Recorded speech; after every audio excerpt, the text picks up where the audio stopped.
Eccoci qua, vi chiederei di accomodarvi. 1, 2, 3.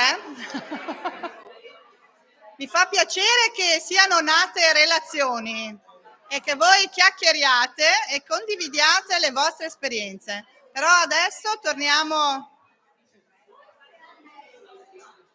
Ragazze sulla porta, accomodatevi, che cominciamo.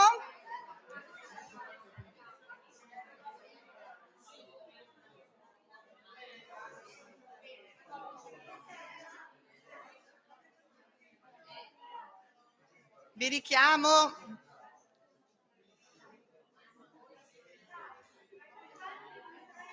Bibliotecarie, bibliotecari, insegnanti, vi richiamo alla seduta. Faccio un po' la maestra. Allora, ricominciamo i lavori con l'intervento di Bruno Cavallarin.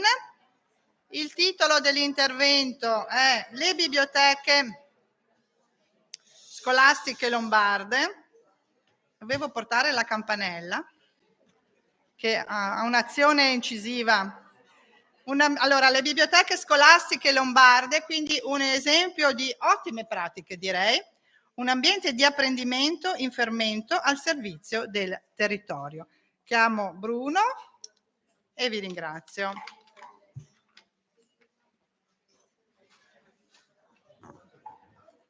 Grazie Alessandra, mi sentite bene? Fino in fondo bene? Benissimo, benissimo. Allora, Patrizia mi ha facilitato il compito, nel senso che io potrei presentarmi soltanto con una parola: missionario. Ecco, però dall'altra parte il Trentino Alto Adige non faceva parte delle 18 scuole polo e delle regioni che hanno avuto la scuola polo, per cui vale la pena forse di dare qualche informazione contemporaneamente su di me e sulle scuole polo. Allora, l'istituto di cui faccio parte, Francesco Gonzaga di Castiglione delle Stiviere, in provincia di Mantova, è stata una delle 18 scuole designate a livello regionale dai rispettivi uffici scolastici per promuovere formazione a seguito del Piano Nazionale di Promozione 2021-2023. Se avete informazioni, quest'estate è stato già approvato il piano successivo, quello che va dal 2024 al 2026. Io ero referente della biblioteca scolastica e della rete delle biblioteche scolastiche mantovane e come tale sono stato individuato quale formatore nell'ambito di una programmazione che era successiva ad una prima fase molto importante, molto articolata, molto qualificata, di 100 ore di formazione nazionale che erano fatte online. Ecco, quando siamo stati chiamati ad organizzare incontri di formazione per la promozione della lettura e nello specifico delle biblioteche scolastiche, abbiamo costituito un piccolo team e sull'apporto qualificato della rete delle biblioteche mantovane abbiamo cominciato, diciamo, dal nulla. Mi sono confrontato con la dirigente, la professoressa Veliana Leontina Di Claudio, e subito ci siamo chiesti quale aspetto doveva prendere la nostra formazione, quale aspetto doveva assumere. Devo dire che allora fu molto importante per me un incontro proprio a Castiglione delle Stiviere con Maria Stella Rasetti. Molti di voi la conosceranno, è dirigente del servizio biblioteche del comune di Pistoia. La dottoressa Rasetti diceva una cosa semplice ma basilare: se fate formazione, cercate di impostare un lavoro con e non soltanto un lavoro per le persone che dovete formare. E in questo secondo caso magari preparato un percorso teorico, ma rischiate di apparire distaccati, molto importante, ma questo distacco comporta un problema. Nel primo caso unite la teoria alla pratica e magari risolvete anche qualche problema.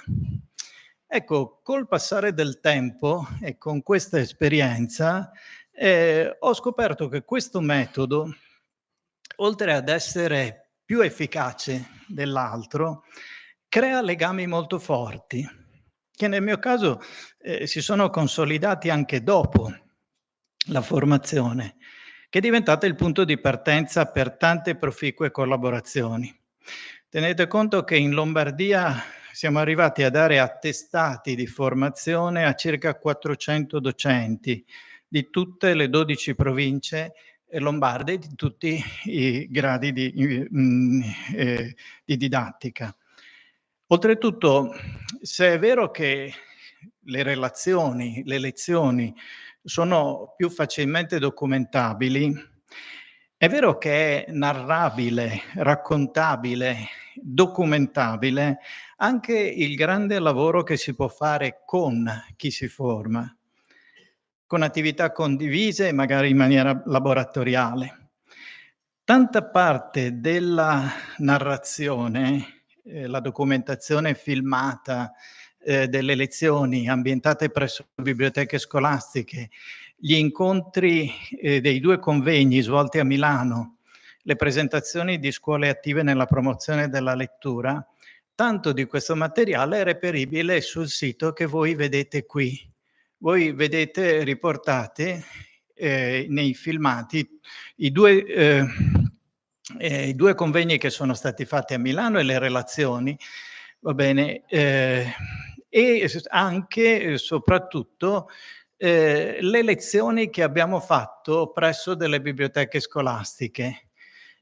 Questa per esempio, Oltre la luce, è una lezione di una 3/4 d'ora che abbiamo fatto assieme agli insegnanti di fisica, insegnanti di lettere, insegnanti di fisica. Abbiamo sfruttato l'idea che la realtà non è mai quella che appare e magari gli insegnanti di fisica hanno parlato dei miraggi e l'insegnante di italiano ha invece affrontato dal punto di vista proprio della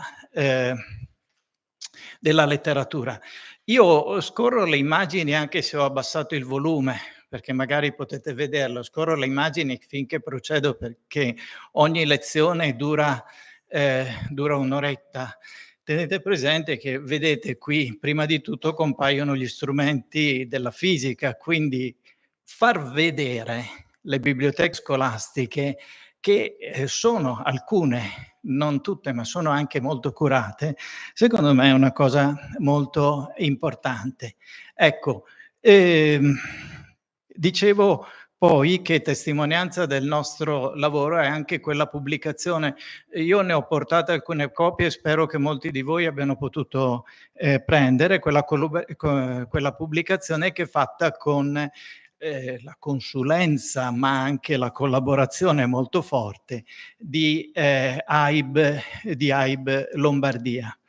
Ecco, ritorno un attimo finché chiudo questa pagina. Vedete che però mi piacerebbe proprio che voi riusciste a vederla anche e a consultare un pochino quello che è il lavoro che è stato fatto. Non siamo professionisti della comunicazione, ma insomma è stato notato il grande lavoro che c'è stato dietro. Ritorno un attimo a Maria Stella Rasetti, perché sapete che è autrice del testo La biblioteca e la sua produzione e la sua reputazione, scusate.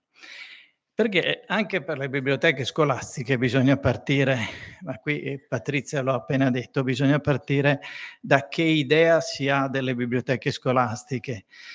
Se devo pensare a quando ho iniziato a fare l'insegnante, mi hanno detto: cerca di non entrare ad aprile, se ti ammali, o a fine aprile o a maggio, perché c'è il pericolo che ti mettano o in segreteria a non far niente, allora la sapete, o in biblioteca scolastica a non far niente. Allora, molte cose sono cambiate, però attenzione, rimane sempre l'idea di una biblioteca come un bene che impreziosisce la scuola, ma non fornisce servizi direttamente spendibili per la didattica. È bello, prestigioso avere una biblioteca, ma nella marea di cose da fare ci sono sempre altre priorità. Attenzione, non mi dilungo su questo perché ne avrete parlate anche tante volte, anche voi, di questo aspetto negativo della biblioteca che ha molti punti critici, non ci si domanda perché. Vorrei invece sottolineare un altro aspetto, che è proprio una brevissima chiosa sulla reputazione e la percezione che l'insegnante ha oggi, ottobre 2024, della propria professione, del proprio ruolo. Io credo non sia mai capitato un periodo in cui l'insegnante sente la pesantezza, la completezza, quasi la saturazione del proprio lavoro, come se un insegnante quando va a casa non ha proprio voglia di pensare a quell'aspetto particolare che può cercare di far crescere per venire incontro ad un singolo studente che ha bisogno. Ecco, c'è l'idea di saturazione, l'idea che tutto quanto sia stato e troppe cose siano state proposte, per cui non c'è più quella freschezza mentale che era propria anche del bravo docente che inventava qualche cosa, che studiava qualche cosa di particolare. Vedete, quando Patrick mi ha proposto questo percorso, io ho pensato a tante cose che avevo incontrato nel corso della mia formazione, cioè della formazione che avevo fatto. Le ho messe da parte tutte per dare spazio soltanto a quello che è stato fatto in quest'ultimo periodo. Perché mi sono detto, se tutto questo viene fatto in un momento di grande senso della saturazione, della completezza, se questo viene fatto e viene apprezzato in un momento così pesante per gli insegnanti, e guardate che qui non parlo della mia scuola, parlo di tante scuole con le quali mi sono confrontato.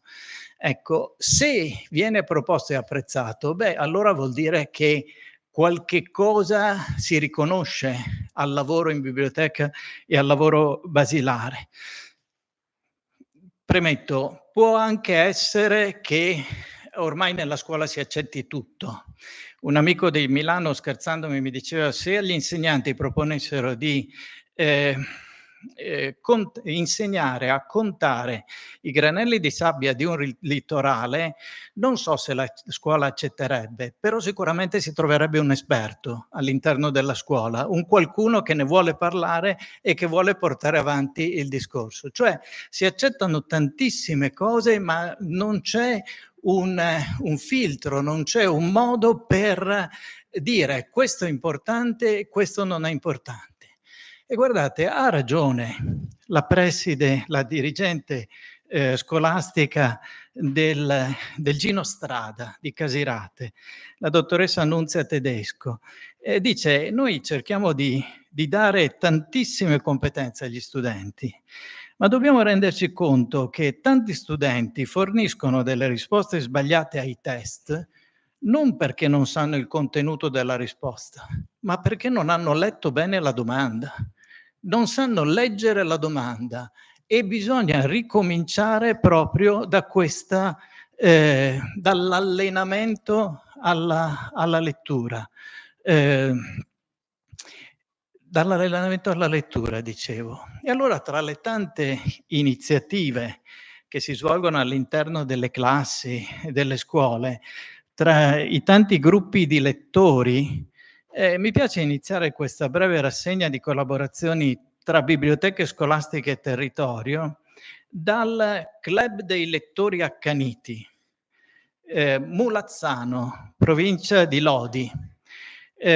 Sono tanti insegnanti di diverse materie che si mettono insieme per promuovere tra i ragazzi, delle scuole primarie, secondarie e anche tra quelli che son passati per le primarie e quindi delle secondarie e tra i genitori, per promuovere lettura. E hanno uno slogan molto bello: leggere per legittima difesa. Leggere per legittima difesa. Principale organizzatrice di questo gruppo è la professoressa Sara Cipitelli, però lei ci tiene a dire: guarda che l'iniziativa è fortemente condivisa da tante colleghe e si è creato un contagio positivo. Trasferiamoci un attimo in Valtellina, nella provincia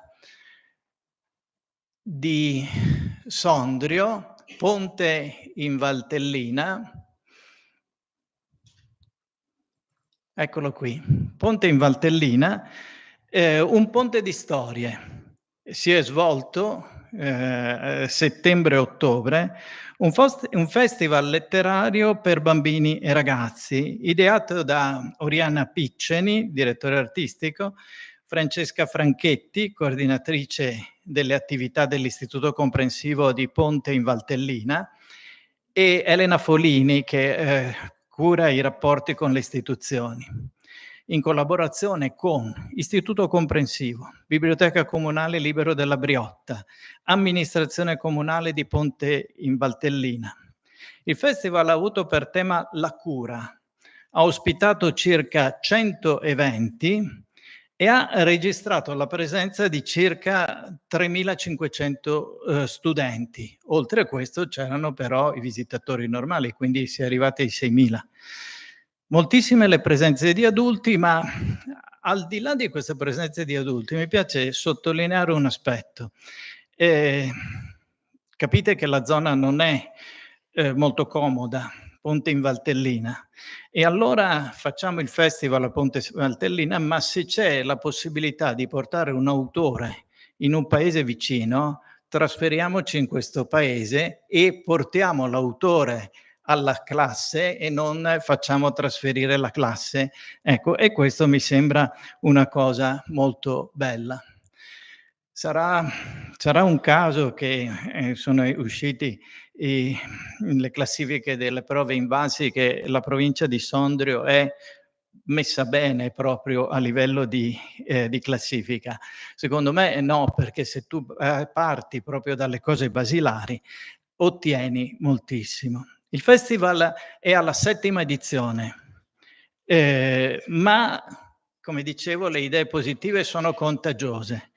E quindi è singolare che si siano creati gemellaggi 10, 11, 12 ottobre a Cernusco sul Naviglio. Un attimo che cambio. Un Naviglio di libri. È festival gemellato a Ponte in Valtellina. Anche in questo caso un festival diffuso che si svolge e fa conoscere i diversi luoghi del territorio comunale, la biblioteca civica, la Filanda, la Casa delle Arti, il Teatro Agorà. Anche in questo caso un festival totalmente gratuito. Anche in questo caso c'è l'inserimento nel più ampio contesto del patto per la lettura. Di questo io non parlo, ma perché è già una realtà strutturata, quindi ci si può informare, si può vedere come questo patto per la lettura abbia molti addentellati e stia andando avanti. Anche in questo caso un'iniziativa di gemellaggio, non soltanto ponte, non soltanto un naviglio di libri, ma il castello di Clanezzo a Bergamo, storie ad acquarello. Vedete, sembra quasi una cosa fortuita, ma è bellissimo che ci siano gemellaggi, tentativi di unirsi per unire le forze. Tra le tante iniziative mi piace citare l'iniziativa dell'Istituto Comprensivo di Cantù 3, in provincia di Como, perché lì si è pensato qualche anno fa, va bene, ad un ingresso diretto alla biblioteca scolastica, ovvero la biblioteca scolastica non è all'interno della scuola, ma c'è un ingresso dall'esterno, quasi a voler dire: guardate che la biblioteca è per la scuola, ma è anche per il quartiere. E questo è estremamente interessante a mio parere. E credo, adesso devo verificare, ma non credo ci siano tanti casi simili a questo, anche perché un ingresso diversificato può creare difficoltà. Pensate anche alla differenziazione di apertura della biblioteca scolastica rispetto all'apertura della scuola. Devo sottolineare che la cosa ideata e realizzata dalla dottoressa Alessia Lovece ed è il programma della biblioteca che lei ha inserito nel SIBIS. Ora vedo se lo trovo subito.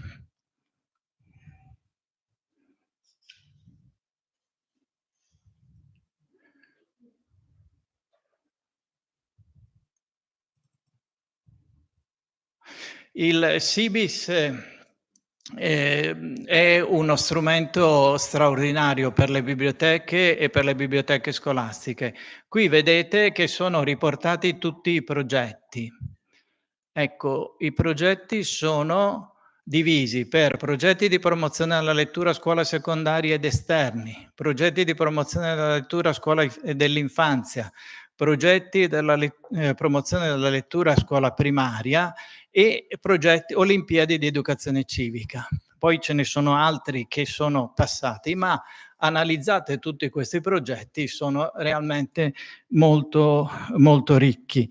Va bene, il SIBIS è il sistema integrato di biblioteche scolastiche, va bene, è uno strumento che dà informazioni sia sulle biblioteche scolastiche italiane che sulle reti e anche sulle biblioteche scolastiche europee. Allora, tenere vivo un legame con il territorio comporta un servizio sociale importantissimo e a Cantù il fatto che ci sia questo servizio per il territorio, per il quartiere, è stato sentito come un fatto estremamente importante. Ma attenzione, le biblioteche possono riscoprire il territorio e valorizzarlo anche come un patrimonio inestimabile. Ed è il caso del Vittorio Emanuele II di Bergamo, dove la professoressa Caterina Samà, sotto la guida della Sovrintendenza Beni Culturali, nelle persone di Vincenza Petrilli, scusate, e Fabrizio Levati, ha avuto modo di ricatalogare tutto il fondo di un docente prestigioso come Ernesto Rossi, coautore del Manifesto di Ventotene. Attenzione, prima di parlare appunto di questo fondo prestigioso, si è dovuto fare un'operazione di scarto. Ne parlava prima Patrizia. L'operazione di scarto è uno scandalo nell'ambito della scuola. Buttare via dei libri non è ammissibile. E poi ci vogliono anche delle pratiche che comportano il passaggio in consiglio d'istituto. Non ho mai capito perché, non chiedetemelo, perché sono pratiche difficili. Lo scarto è valorizzazione. Eliminare quello che non serve significa valorizzare quello che si ha. E oltretutto qui io aggiungo una cosa che a me preme moltissimo. L'idea di valorizzare quello che la scuola è stato significa anche dare un'identità a scuole che rischiano di diventare supermercati della cultura senza nessuna identità.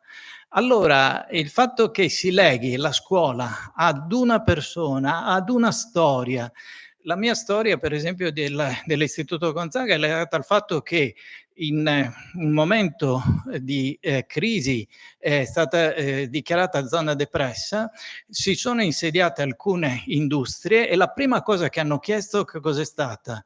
Ci sono scuole? Ci sono scuole nel territorio? Perché se ci sono scuole noi veniamo volentieri perché i figli dei nostri operai hanno da studiare. E questa è la storia che noi dobbiamo recuperare. Dobbiamo recuperarla per dare un'identità alla nostra scuola rispetto alle altre, differenziare per valorizzare. Assieme, sempre a Bergamo, non il Vittorio Emanuele II, ma il Rigoni Stern, si adopera per animare convegni su grandi personaggi della letteratura. L'ultimo a cui ho partecipato io era su Beppe Fenoglio, è stato fatto uno su Rigoni Stern, su Mario Rigoni Stern, l'ultimo su Beppe Fenoglio, con la valorizzazione, certo, proprio in corrispondenza ad Asiago, avevano fatto il convegno ad Asiago, ma l'hanno fatto poi anche a Bergamo, e sono rimasto positivamente sorpreso da che cosa? Primo, valorizzavano testimonianze e autorità letterarie anche locali. E sotto la guida delle docenti Ombretta Cosentino e Clementina Gabanelli, io sono rimasto sorpreso del fatto che non fossero riusciti a coinvolgere gli studenti, ma ad essere coinvolti da loro, a renderli protagonisti e a lasciarsi trasportare da tante iniziative che hanno prodotto loro, il giornalino, il segnalibro, tutte cose prodotte da loro. Sempre nella provincia di Bergamo, ad Albino, proprio in questa settimana, me ne parlava l'altro giorno Giorgio Vedovati, hanno deciso il tema di un prossimo concorso di scrittura e poesia. Il concorso è intitolato Ali di carta. Il tema dello scorso anno era incertezza e leggerezza ed è stato molto fortunato perché ha avuto credo 300, 250, 300 partecipanti sull'onda di Calvino. Quest'anno sarà la distanza e l'incontro. Ma io sono particolarmente legato alla biblioteca del Romero di Albino perché mi affascina il fatto che la dirigente Maria Peracchi e appunto il professor Giorgio Vedovati non avessero spazi. Avevano un corridoio, va bene, e hanno adibito questo corridoio a biblioteca. A poco alla volta questo corridoio, a cui hanno dato il nome Librarium, è diventato il posto più ambito della scuola. Tutti andavano in questo corridoio.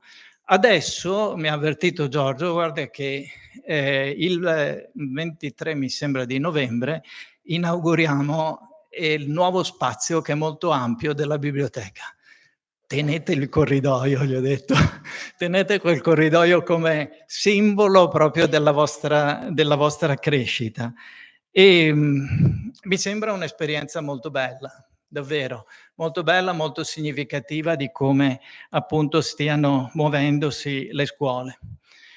Finisco con un breve cenno alla mia biblioteca, dove io mi sono condannato ad avere un'ulteriore classe o 5 classi o tutto il linguistico, dalla prima alla quinta, e ho detto guardate che il mio lavoro della biblioteca continua lo stesso, e mi lamentavo per le classi che sono abbastanza numerose. Mi sono trovato a lavorare il pomeriggio con 30 ragazzi. perché in 30 hanno aderito al progetto e per me è anche una grandissima soddisfazione.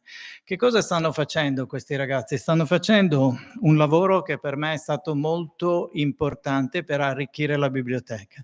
Stanno catalogando fascicoli e spogli. Cosa vuol dire? Vuol dire che passano in rassegna i fascicoli che abbiamo delle riviste che abbiamo a scuola, analizzano gli articoli e riportano in Clavis, che è il nostro gestionale, riportano i dati dei fascicoli, degli spogli con un piccolo abstract e poi magari ecco, costituiscono anche delle vetrine che possono essere esposte con saggi ed articoli. L'ultimo che ho esposto è il Civiltà Cattolica che appunto al numero di giugno dedica uno spazio al www e alla 35 anni di questa iniziativa. Allora, io credo di aver dato, credo di aver dato solo un'idea della ricchezza di quanto si muove per merito delle biblioteche scolastiche lombarde. Ma tutto questo ha un valore in più se si colloca in quel contesto di cui dicevo, in cui il docente nutre la sensazione proprio di saturazione, di cui si parlava prima. È solo, accettiamo anche quello che viene proposto dalla biblioteca come accetteremmo di contare i granelli di sale, di granelli di sabbia? Secondo me no. No. Se accettiamo queste iniziative e se queste iniziative sono accolte è perché si comincia a capire davvero che la lettura non soltanto è un'emergenza, ma una biblioteca funzionante all'interno della scuola può offrire un servizio fondamentale da tanti punti di vista, può dare risposte ad una molteplicità di richieste, di lavoro interdisciplinare, di lavoro motivazionale, di lavoro innovativo, integrativo, diceva appunto Luisa. È un'azione che nasce dal basso. In Lombardia ci siamo messi, non abbiamo una rete lombarda. Io ho costituito una rete provinciale, ma ancora non abbiamo una rete lombarda, anche se c'è qualcuno proprio a livello di ufficio scolastico regionale che sta lavorando su questo e ci incontreremo proprio con il dirigente dell'ufficio quinto il 30 di ottobre. Però noi abbiamo costituito una mailing list di 150 circa docenti che operano in tutte le province e che intendono passarsi informazioni, condividere buone pratiche, risolvere assieme qualche problema. Si sta cercando una rete informale, molto ben radicata nel territorio. Lasciatemi dire che questa azione dal basso sta a fatica portando avanti una piccola grande operazione di rinnovamento che non può non trovare ascolto. E ci deve essere ascolto da parte delle istituzioni, la risposta non può essere generica, tanto ci sarà sempre qualcuno che ama la lettura, che magari porta avanti la cosa. Bisogna che tutte queste iniziative diventino sistema, bisogna avviare un cammino per una nuova professionalità. Abbiamo un difetto di professionalità da questo punto di vista noi docenti, di bibliotecari però capaci anche di declinare le proprie competenze sul piano della didattica. Grazie, sono stato...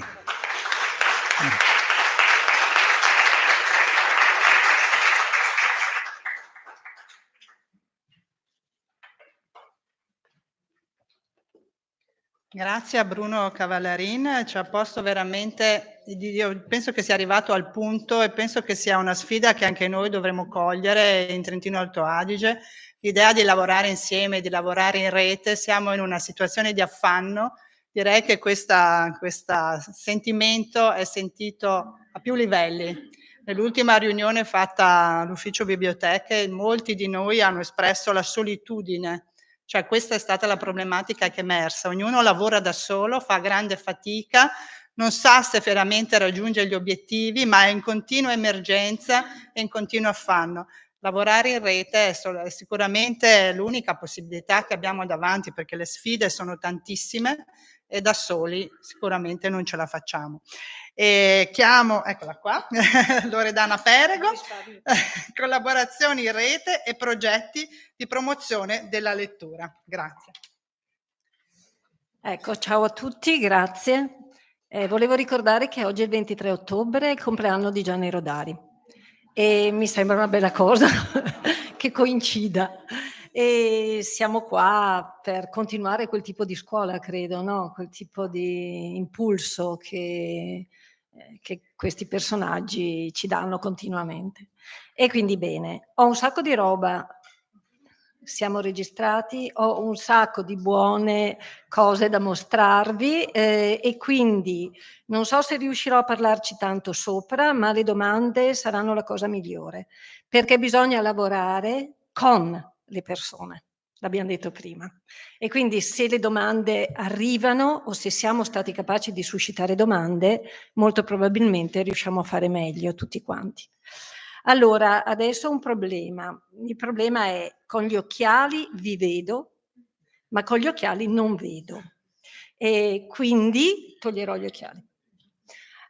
Comincio e comincerei dall'inizio. L'inizio è di tanti anni fa. La rete bibliotecaria Scuole Vicentine, che forse avrete già sentito perché qua sono già stata, è una realtà che comincia tanti anni fa e la potrete incontrare nel sito www.rbsvicenza.org. Mi auguro che alcuni di voi già ce l'abbiano e sia già andata a spulciare. La parte che riguarda i documenti della biblioteca scolastica sono questa e questa.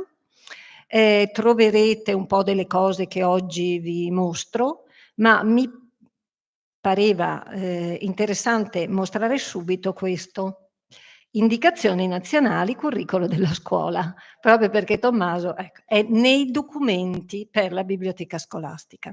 Io credo che non solo i bibliotecari non conoscano le indicazioni nazionali, ma molti insegnanti non le abbiano mai lette, nel senso che quando si parla di la lettura, l'information literacy, ma il programma non c'è più, da mo'. Ci sono le indicazioni nazionali che prevedono tutte le cose che Tommaso ci ha mostrato e anche di più: la bibliodiversità, la varietà dei testi, la biblioteca scolastica. Se si leggono con attenzione troviamo che è nel programma fare queste cose e quindi da lì bisognerebbe cominciare. Vabbè, questa è una puntualizzazione. Dopo magari lo scorriamo ancora.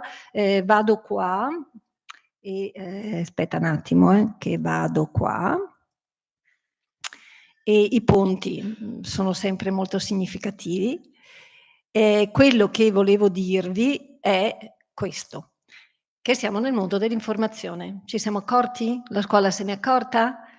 Sì, perché le nuove tecnologie, perché l'intelligenza artificiale e la biblioteca, che è stato il primo luogo dell'informazione. Ma la biblioteca, piacere di leggere, ma leggono, ok. Non è così.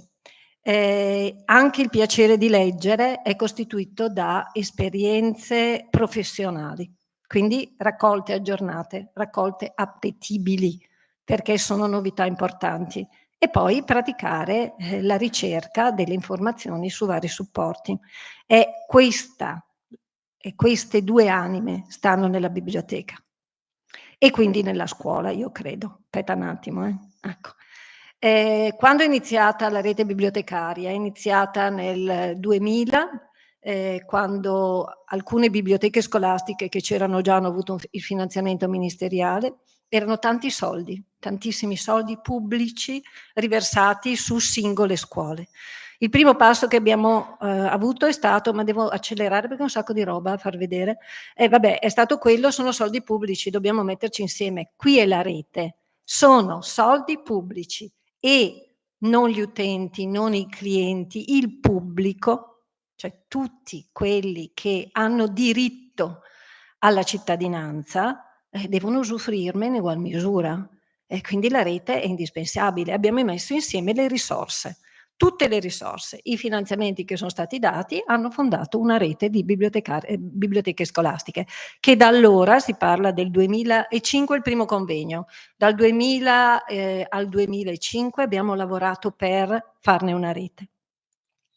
E non c'era ancora, cioè è stato fantastico usare il web e quindi la catalogazione partecipata, derivata, bla bla bla, soprattutto rispetto ad insegnanti che affrontavano una professione nuova, perché è totalmente una professione nuova e quindi dovevano essere facilitati. Vabbè. Quindi la rete bibliotecaria e scolastica, vado veloce, non è un luogo qualsiasi, e il protocollo d'intesa. Se voi andate a leggere qua, dov'è? Qua, andate a leggere chi siamo, trovate il protocollo d'intesa. Secondo me è ancora un documento bellissimo, perché parla proprio di rete, parla di territorio. Adesso si parlerebbe di patto di lettura, che comunque la RBS ha continuato a scaldare, a fare in modo che le amministrazioni prendessero piede. Quindi, come Tommaso, non ci siamo inventati niente, siamo andati a vedere linee guida IFLA, bla bla bla, insomma, e una buona conoscenza di questi documenti. Io ricordo questo piccolissimo documento, grande, dico c'è tutto, tutto, dagli spazi alle competenze, ti leggi le indicazioni nazionali e questa cosa qua, sei a posto, poi lo metti in pratica, ma che problema c'è? E invece no, non è così. Vabbè, la rete consente un sacco di cose. Intanto consente da noi la costituzione di una biblioteca scolastica secondo gli standard. Se no, che cos'era? L'incontro con l'autore. Incontriamo l'autore in un bel posto dove c'è qualche bel libro. Oppure era, che ne so, facciamo una giornata particolare. No, la biblioteca non è questo. Una gestione quindi efficiente, l'allargamento delle risorse, la catalogazione, aspetta che clicco giusto, dove sono gli altri pezzettini, non lo so. Beh, insomma, non va avanti, però consente un sacco di cose che portano a uscire dalla solitudine. È assolutamente indispensabile. Mi ricordo la prima volta che siamo stati invitati alle stelline, che era questo la parola d'ordine, uscire dalla solitudine. Siamo tutti nella stessa dimensione. Vabbè, adesso non va più avanti sto aggeggio. Questa mi dici? Aspetta che riprovo. 7 di 7, non la vedo. Matteo, scusate.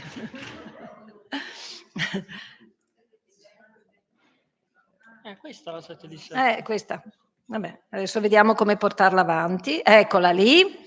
Scambio di informazioni, e poi abbiamo costituito un centro servizi per la catalogazione, per gli acquisti coordinati, la gestione delle attività e per quanto mi riguarda, perché non vi ho detto, io sono Loredana Perego, ho coordinato la commissione lettura di RBS per credo 20 anni, mi sono dimessa per difficoltà con la nuova dirigente che ha preso in mano la rete bibliotecaria, esplicitato in questo modo, difficoltà di collaborazione e quindi la parte della promozione, educazione alla lettura la conosco bene.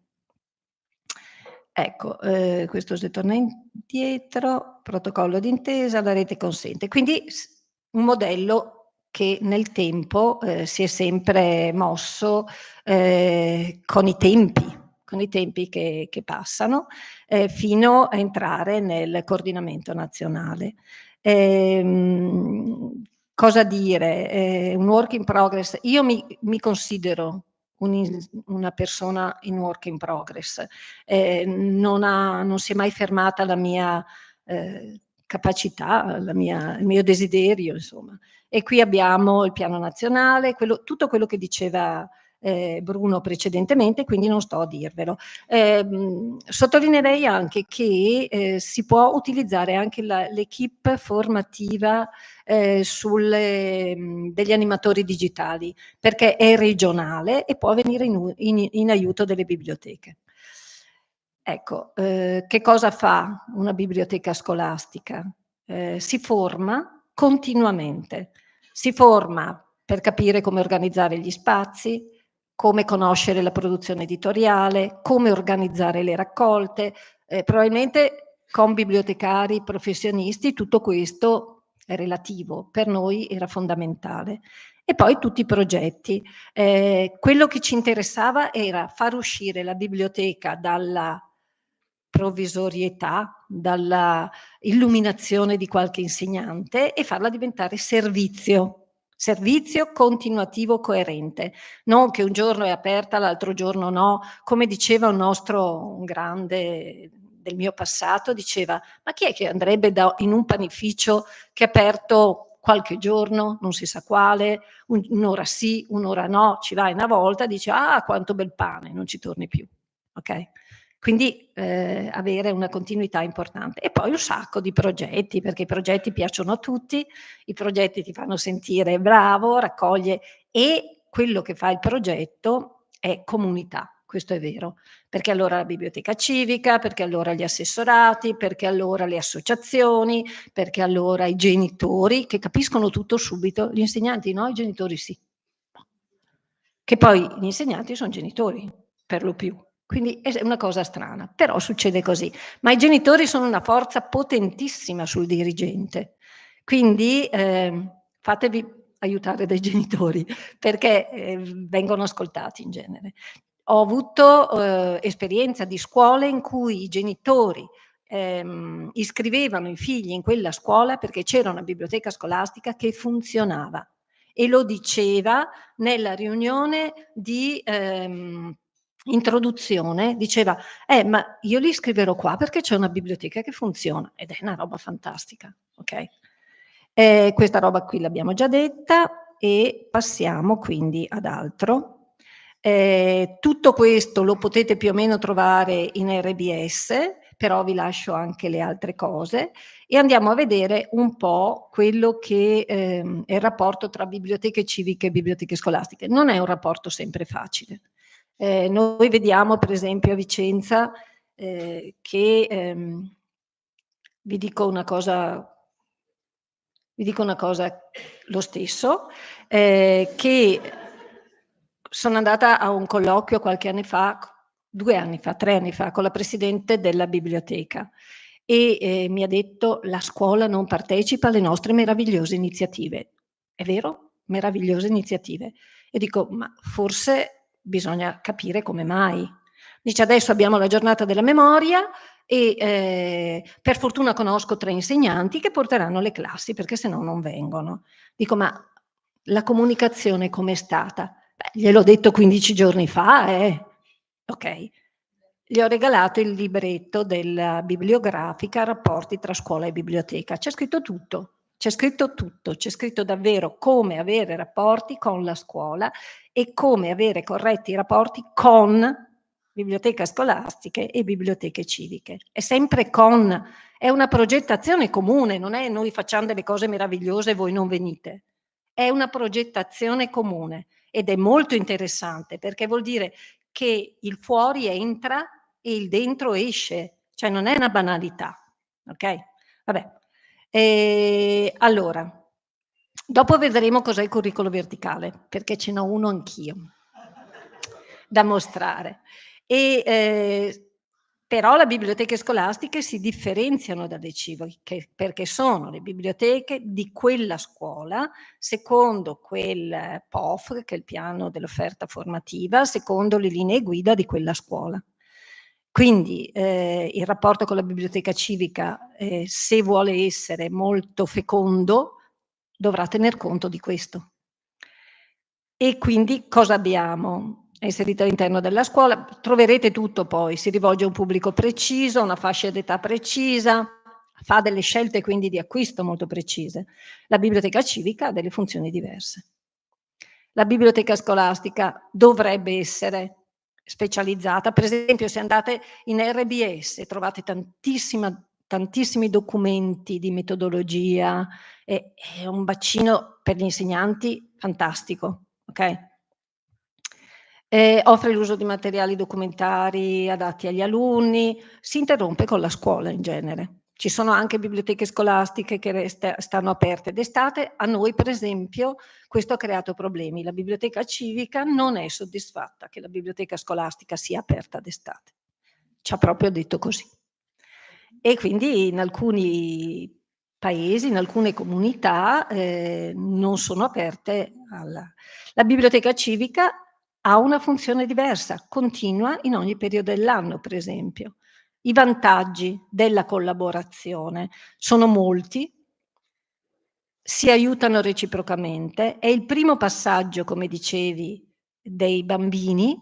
Per esempio noi ci siamo offerti di fare tutti i tesseramenti a scuola, perché passano tutti di lì. Sapete quanto ci ho impiegato per avere un sì dalle biblioteche civiche? 15 anni. 15 anni.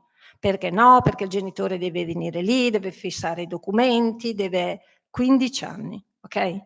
E un sacco di cose no. Vabbè, allora no, cosa devo fare?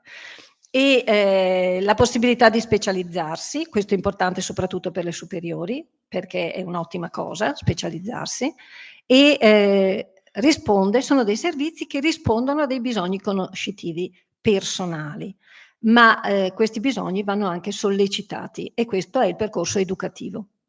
Poi consulenza piacere di leggere e poi tante altre cose, perché prendiamo autori insieme. Adesso, per esempio, e lo accenno qua, c'è un gruppo di lettura interistituti che si svolge in biblioteca civica e questa è una collaborazione comune. È difficile trovare che ragazzi del liceo classico facciano gruppo di lettura con i ragazzi del professionale, con i ragazzi del tecnico. Invece adesso esiste questo folto gruppo di lettori, credo che siano venuti, un piccolo gruppo è venuto al Salone di Torino, ma era solo del liceo classico.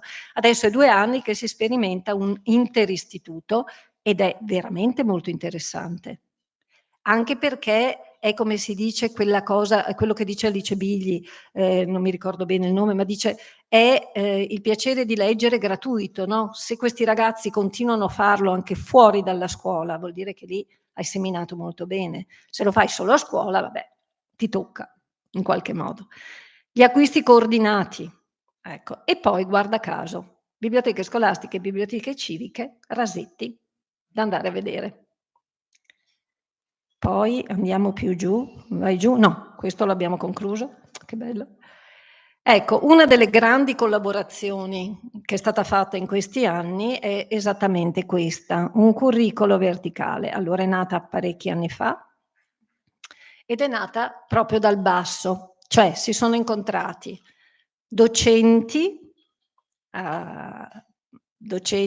di ogni scuola di RBS, uno o due, avevamo messo un numero limitato perché sennò non si lavora, librai delle città e dei paesi, bibliotecari civici, per ragionare su un curriculum verticale dall'infanzia alla secondaria di secondo grado. Sono state 4 mattine di lavoro per cui gli insegnanti erano in servizio, i bibliotecari erano, come si dice, erano stati autorizzati, i librai erano stati gentili e quindi si è costituita proprio una comunità che ha lavorato insieme. Ha lavorato insieme con questi obiettivi, che la competenza di lettura è di importanza cruciale, punto. Cioè io credo che non ci sia nient'altro da dire, anzi potrei sedermi e finita, perché se non passiamo da qua, cioè dove vogliamo andare, devo capire le TIC, ma anche quelle le legge. Ecco, vabbè. E sappiamo anche che questa competenza è in crisi, non è proprio una roba che tutti quanti sanno leggere, leggono bene, no, non è così. Quindi abbiamo considerato tra l'altro che la motivazione, quindi il piacere di leggere, è fondamentale, perché più leggi, più leggeresti, più leggi, più leggeresti. Quindi è un circuito virtuoso. E migliorare le abilità di lettura. Tutti, cioè bibliotecari civici, bibliotecari scolastici, librai, tutti hanno convenuto su questi. Quello che mi piace di questo curriculum è che non ha 5.000 cose, ne ha molto poche e quindi non dobbiamo leggere un sacco di roba, quelle robe lì. E quindi tutti hanno condiviso l'esigenza della biblioteca scolastica innovativa. Innovativa perché le TIC ci sono, ci mancherebbe. Un sapere condiviso, questa è comunità, un sapere condiviso, e che la lettura è un tema sistemico. Io non credo più tanto nelle reti, lo so che sono qua in questo, però la rete è fatta di tanti buchi, tanti nodi e tanti buchi. Quante volte sono finita nel buco? Ecco, il sistema, bisogna fare il sistema. Sembra una parola, ma il patto di lettura è il sistema, il rapporto continuamente coltivato è il sistema, il fare queste cose, questi curricoli insieme è il sistema. Se no, ogni nodino della rete fa le sue robe e ogni tanto ci sentiamo. Ecco, vabbè, indagini internazionali, abbiamo letto a suo tempo, perché l'abbiamo fatto allora, questo documento meraviglioso che è pubblicato da Euridice, ma ormai è vecchio. Comunque, se voi guardate Euridice, ci sono documenti sulle TIC, sull'educazione civica, sulle lingue, è spettacolare. Che cosa serve? Serve diventare buon lettore, no? E buon lettore cosa vuol dire? Un lettore abile, esperto e abituale. Curricolo. Indicazioni per il curricolo. Ci dice anche che la lettura è transcurricolare. Non è che è una roba dell'insegnante di lettere, come dicevamo, no? E Tommaso, mi prenderò tutto il suo lavoro, perché appunto ha fatto una disanima non da poco. Ecco, queste parti le abbiamo lette proprio insieme quando abbiamo fatto queste 4 giornate di lavoro, tutte quante. Poi non abbiamo fatto il meraviglioso lavoro, ma quello sull'information literacy lo copiamo e basta. Esatto. Ecco, questo è il curricolo, aumento delle competenze, accrescere motivazione, lettore aumenta, eccetera, eccetera. Ecco, ci sono degli aspetti organizzativi che sono imprescindibili, cioè ci deve essere un luogo dedicato, un luogo che si chiama biblioteca scolastica innovativa, che può essere, io penso che deve essere anche diffuso, solo diffuso non lo so, ci devo pensare. È un progetto lettura, ci deve essere, o un progetto biblioteca scolastica, perché non essendoci il bibliotecario scolastico da noi, bisogna trovare un'altra strada, quindi funzione strumentale, commissione, insomma bisogna sostenere tutto quanto. E poi ci vuole un tempo scuola organizzato per la lettura. Non è che la facciamo ogni tanto, la facciamo quando ci capita, non è così. Voi avete avuto anche Federico Battini, no? Qua. E quindi insomma sapete tutta questa roba qui, la saltiamo. E poi tutto sommato bisogna avere un feedback, quindi ci vuole una valutazione del percorso, perché altrimenti non si è credibili. E anche capire quanto investe una scuola in termini di soldoni sulla biblioteca, sia come personale, sia come acquisto libri, sia come nuove tecnologie, perché i soldoni contano poi alla fine. Le attività di rinforzo, ecco, io credo molto nelle attività di rinforzo della lettura, qualcuno di voi lo sa, perché credo che sia convivenza civile, sia cittadinanza. Se non sanno leggere o sanno leggere male, partono svantaggiati, c'è poco da fare. Quindi c'è bisogno di farlo. Per fare questo ci vuole anche qui un aggiornamento per gli insegnanti che non riguarda solo la biblioteca scolastica, ma proprio come aumentare le competenze di lettura. Coordinamento con il territorio, indispensabile. L'ho già detto, bibliografie, continuamente bibliografie aggiornate e iniziative, eccolo qua, il territorio, biblioteca comunale, librerie, occasioni previste dal territorio. I nostri collaboratori erano presenti e quindi, ecco. Possibilmente rendere evidente nel sito della scuola che esiste la biblioteca scolastica e cosa fa. Il sito della scuola sono tutte quelle ormai lucciole, no? Tutto quello che facciamo, tutte le cose belle. Ecco, la biblioteca scolastica deve essere qui, assolutamente, perché si parla di una comunità che legge dentro e fuori la scuola. Ecco, il curriculum verticale. Insegnanti dei diversi ordini di scuola è stata fantastica. Moltissimi insegnanti delle scuole superiori hanno imparato dalle scuole di base, hanno imparato come si fa. E anche perché per le scuole superiori lettura e letteratura. Cioè è stato molto difficile schiodare questa cosa. Lettura uguale letteratura. Ma sappiamo che non è così. Bibliotecari oh madonna, 5 minuti.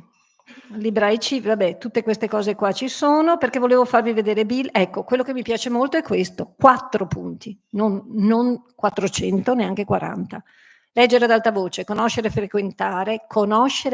frequentare i luoghi della lettura, quindi biblioteca civica, libri, bla bla bla, costruire un personale percorso di lettura secondo i propri bisogni, i propri gusti, eccetera, e comunicarlo. Ok? Qui trovate i curricoli, trovate le esperienze, alcune esperienze, non ve le faccio vedere, alcune esemplificazioni che però vado a farle da un'altra parte, che sono qua. Ho pochissimo tempo, ma io altri 5 minuti dovrò averli, scusatemi, ma 5 minuti di più. Aspetta che qua... adesso mi agito, perché ho troppo poco tempo. Aspetta, home, non ci vedo niente. Slide, vai. Qua. Eccole qua. Vabbè, la carta degli obiettivi, ecco, noi abbiamo individuato tra le tantissime iniziative che hanno messo nel curriculum, ne trovate tantissime nel curriculum, abbiamo pensato che alcune iniziative dovevano essere iniziative di base per tutti, cioè non, dopo ogni scuola le enuclea come vuole, ma anche ogni scuola ne fa di più, ma queste per tutti, quindi sono iniziative di rete. Calendarizzazione delle iniziative. E quindi, vabbè, questo ci vuole. Eccolo qua, il nostro mese di ottobre, un mese fantastico perché inizia la scuola. Quindi, nelle nostre scuole si presenta la biblioteca al territorio e ai genitori, possibilmente dopo la prima riunione di tutti i genitori a scuola, si fa la visita alla biblioteca scolastica e si dice cosa farà in quell'anno la biblioteca scolastica, quali sono le attività proposte e si apre al territorio. Ok, quindi questo mese. E poi ci sono tutte le prime visite di tutte le classi con un calendario, tutte le classi vanno in biblioteca, a tutte le classi viene letto, perché si legge ovviamente, viene letto una pagina che ne so, mi viene in mente in prima media Matilde quando parla della biblioteca, in seconda media leggiamo Paulsen, La stanza d'inverno, insomma facciamo delle letture, La tessera della biblioteca in terza, che è una meravigliosa cosa di Spinelli, e spieghiamo di nuovo la sala con i simboli Celbi, l'altra con il Dewey, come usare il catalogo. Ogni anno ripetiamo tutte queste cose e fanno delle cacce al tesoro dei libri, insomma quella roba lì, e tutti gli anni tutte le classi fanno questo ed è ottobre è dedicato alla biblioteca. Concorso, facciamo il segnalibro annuale per la biblioteca. Novembre ce n'è un bel po'. Allora, Libriamoci adesso è stato spostato a febbraio, quindi da quest'anno è a febbraio, ma fino adesso era a novembre e quindi si faceva tutta sta cosa. Da noi si leggeva tutta la settimana, ogni insegnante entrava in classe, aveva il libro che avevamo concordato e portava avanti per un quarto d'ora la lettura. Lo lasciava lì con il segnalibro, l'insegnante dopo e in una settimana si riusciva a concludere il libro, ma l'idea era tutti gli insegnanti leggono, non solo quello italiano, tutti. Poi ecco appunto l'AV continua tutto l'anno, noi partiamo da Libriamoci e dopo andiamo avanti, che è una settimana, poi basta. No. Io leggo perché è fantastico, qua i genitori alla grande, quindi grande, e con le librerie, è un grande lavoro con le librerie. Quindi gli insegnanti vanno e vedono quali sono le novità, si fanno consigliare, insomma è una bellezza. E poi noi abbiamo questa idea che i diritti umani fanno parte del nostro DNA, quindi il mese di novembre, 20 novembre, fino al 10 dicembre, dichiarazione dei diritti dell'uomo e cittadino, è tutto un mese dedicato ai diritti, eccolo qua, e poi vi farò vedere, sì, 1 minuto più 5, negli altri 5 minuti vi farò vedere Bill, perché Bill è uno sballo. Bill, Biblioteca della Legalità, questa qua, che noi cominciamo a utilizzare nel mese di novembre, dopo aver scaldato un po'. Vabbè, mese di dicembre, consiglio dei regali natalizi, laboratorio di letture interculturali e soprattutto concordiamo con le librerie della città la bibliografia da consigliare ai genitori per il libro sotto l'albero. Abbiamo visto che dobbiamo coordinarci molto prima, perché quando lo facevamo a dicembre i genitori andavano e la libreria diceva non ce l'ho? No, cioè nel momento in cui abbiamo... Quindi lo concordiamo a monte in modo che... Ecco, è un lavoraccio, ma è fantastico, ha gli effetti che ha. Mese di gennaio è laboratorio della memoria con un sacco di roba da fare e parte un laboratorio della memoria che accompagna varie date. Tutti conoscono il Nodo Blu, quindi tutta una serie di iniziative, anche qui Biblioteca della Legalità a go-go. Eventi del mese di marzo, lo sapete, Poi ogni insegnante sceglierà cosa nelle sue discipline, nelle sue ore porterà avanti, ma la biblioteca si fa veicolo, si fa lancia, questa è una meraviglia, la giornata dedicata alla poesia, quindi noi facevamo corridoi di poesia, lungo i corridoi mettevamo tutta carta da pacchi, tutti i corridoi pieni di carta da pacchi su cui i ragazzi incollavano le loro poesie, oppure quelle che gli erano piaciute, oppure quelle da dare alla ragazzina della classe vicina. Insomma. E quindi avevamo tutta la scuola tappezzata di poesia, una meraviglia. Marzo è molto impegnativo, quindi c'è la giornata con Bill, Biblioteca della Legalità, questa è una giornata strategica, e ad aprile la giornata della terra, perché poi con la sostenibilità per noi il 21 novembre giornata degli alberi e la giornata del 22 aprile, che guarda caso, e mi piace tantissimo questa cosa qua, si coniuga con il 23 aprile, quindi la giornata del libro e la giornata della terra stanno insieme, non mi pare una coincidenza da poco, si possono fare un sacco di cose splendide. Vabbè, anniversario della liberazione, perché con Bill poi la Costituzione diventa fondamentale, maggio è la conclusione, ottobre si parte, maggio si raccoglie, ok? E il 23 maggio concludiamo anche con Bill. Giugno, ecco qua, giugno si decide, ogni scuola decide se dedicare 1, 2, 3 giorni alla lettura. Qualche scuola fa la settimana di lettura, in genere è improntata sulla scuola senza zaino, non si portano libri di testo, niente, si portano solo libri di piacere e si fanno un sacco di cose, da libri in film, a Silenzio si legge, agli incontri, insomma, la biblioteca vivente, ne ho viste di tutti i colori, belle cose, insomma. Ecco, laboratorio di Ettore in cuffia, non c'ho tempo, quindi lo chiudo. L'avete già sentito. Ok. L'ultima cosa che volevo velocemente, e poi però avrete i materiali, farvi vedere, è appunto questa.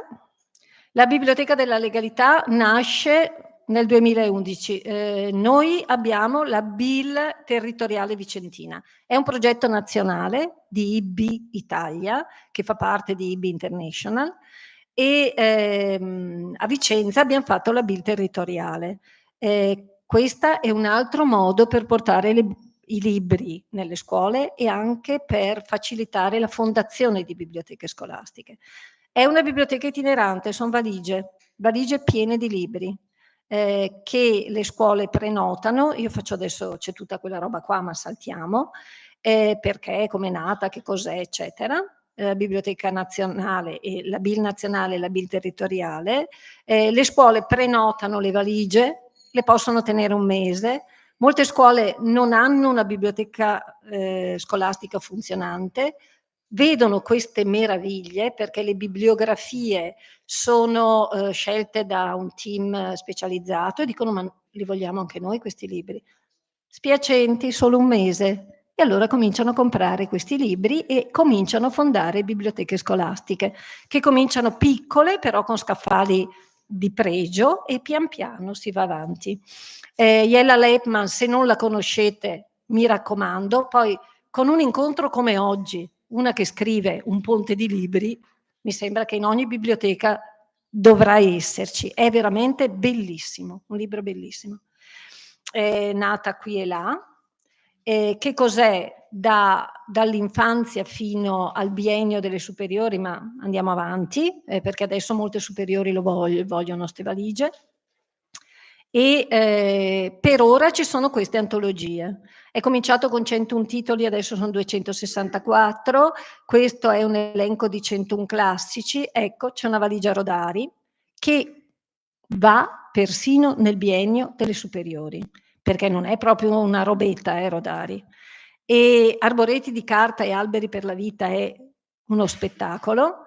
La biblioteca, la BIL Vicentina, ha aggiunto gli autori vicentini, proprio della Vicenza e provincia, che sposano più o meno gli stessi obiettivi di BIL, e ultimamente l'assessorato alla parità di genere ci ha chiesto, perché sapete che insomma, femminicidi, Giulia Cecchetti, insomma, ci ha chiesto di fare delle valigie sulla parità di genere.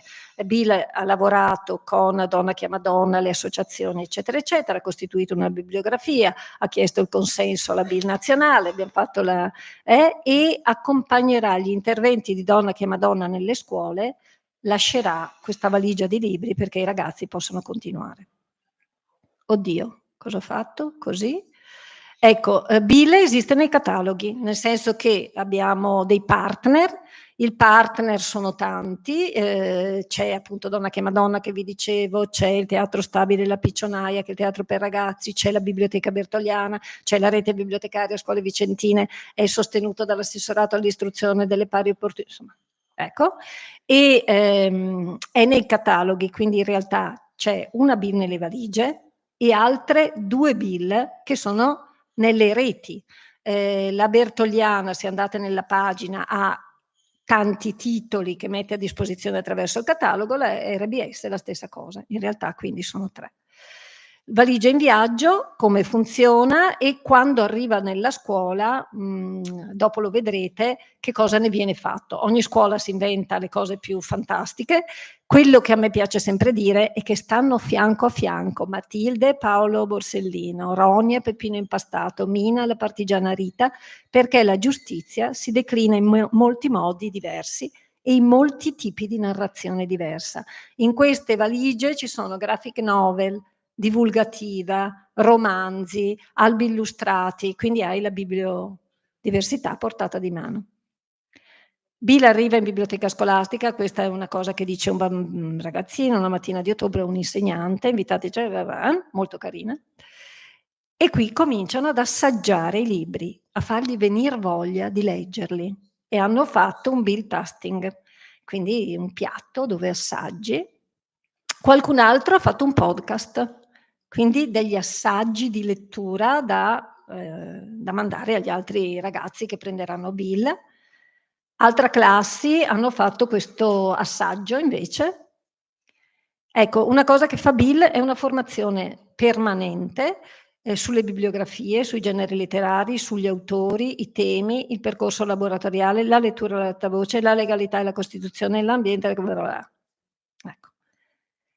I percorsi BIL sono documentati in mix trailer, cioè le scuole ci mandano i lavori e li assembliamo in piccoli mix trailer, per cui puliamo da alcune cose e teniamo dei temi. Quindi se volete vedere il feedback, i lavori dei ragazzi, sul sito BIL Territoriale Vicentina, che credo di aver già messo qua sotto, ci sono varie cose. Col territorio, tra l'altro, oltre a tutte le cose che abbiamo detto, c'è stata anche questa iniziativa Basilica di Libri, in Basilica Palladiana, che ve la raccomando, uno spettacolo. C'era molta gente e abbiamo inaugurato anche nelle valigie 47 audiolibri che andranno insieme ai libri per l'inclusione e per tante altre cose. Pensate che una mamma ci ha detto: ho una ragazzina che vede pochissimo. In 12 anni di scuola nessuno ci ha detto che c'erano gli audiolibri. No, fa venire la pelle d'oca una roba del genere. Fa venire la pelle d'oca, quindi è stata esclusa per tutto questo tempo da capolavori assoluti. Vabbè, non importa. Ecco, qui è tutta una roba, la formazione, gli incontri con gli autori. Quest'anno abbiamo incontrato di tutto e di più, le attività, gli appuntamenti. Ah, c'è anche l'Associazione Nazionale Magistrati che lavora con noi, e il Conservatorio, vabbè, insomma, attività e appuntamenti, bla bla. Abbiamo avuto tanti autori quest'anno, un po' queste robe qua. Ecco. E queste robe qua. E l'information literacy, che è molto importante. Lavoriamo molto sulla web quest, che a noi sembra molto importante perché è una ricerca guidata. La ricerca guidata alle primarie, alle secondarie di primo grado è la ricerca più accessibile e intanto imparano molto a come fare, a come organizzare l'informazione. E l'altra cosa che abbiamo fatto è Wikidia. Abbiamo lavorato con Wikimedia e con Wikidia, che è questa enciclopedia per ragazzi, e continuiamo a lavorarci, insomma. Per concludere, vi raccomando di risentire il discorso finale del grande dittatore, perché Bill è su questa cosa qua. Quindi tutte queste cose qua, e grazie.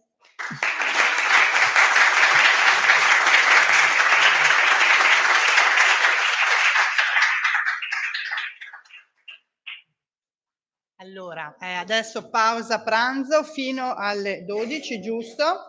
Allora io direi che siccome non abbiamo avuto lo spazio per le domande e il dibattito, a pranzo, soprattutto Loredana, sarà assillata da tutti perché abbiamo bisogno di sapere come avete fatto, da dove siete partiti. No, basta. Adesso a pranzo ti toccherà e staremo lì a chiederti, per cui non so se possiamo. No, scherzo, no, anzi. Loredana?